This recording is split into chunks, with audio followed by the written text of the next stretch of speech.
As they say, third time a charm. I've been hitting the wrong button, but never mind.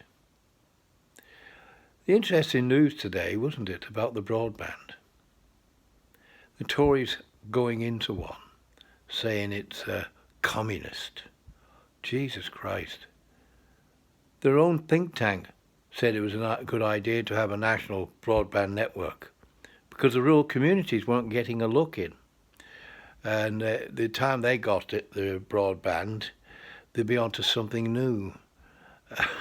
And the broadband would have gone. So I do support that brilliant initiative because it will create jobs and it will support a lot of communities who are isolated in their homes, in their villages, who need that service proper.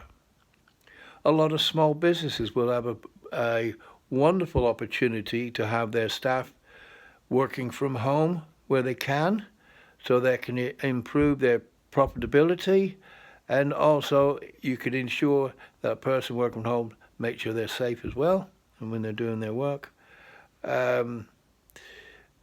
This is a real income generator.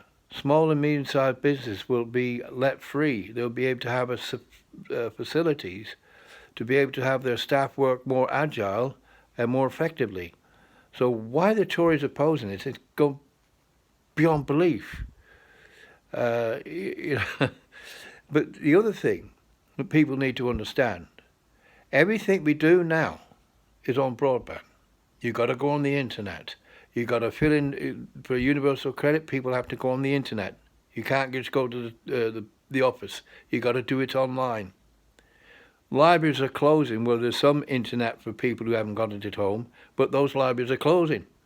So where do the people go?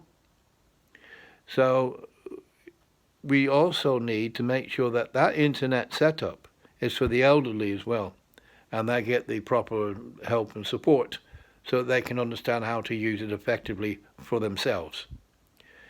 It also could be a security setup for the elderly in their homes, the most vulnerable.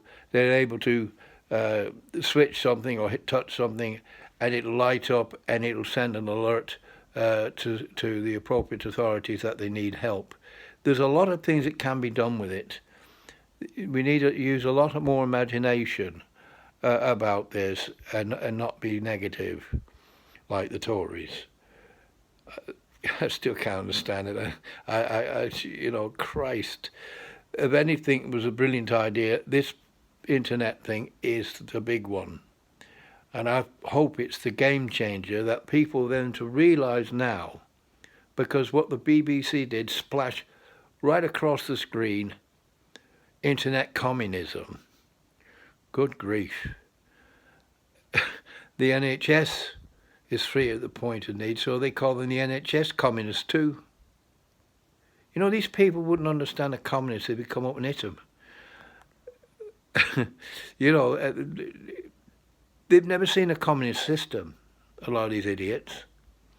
I mean, you got to hear the sound of T-54s. Now, they know, I think we're in a communist country, But they're moronic.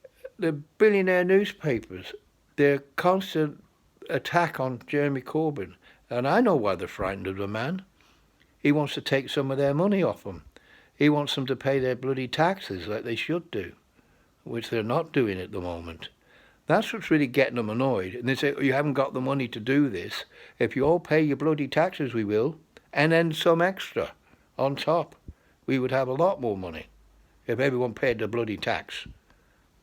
Why they should force poor people that they have to pay their taxes when the rich can get away with it?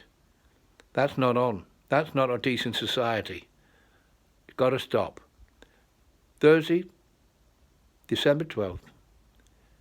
Make a change, make a difference, vote Labour. Let's get these parasites out.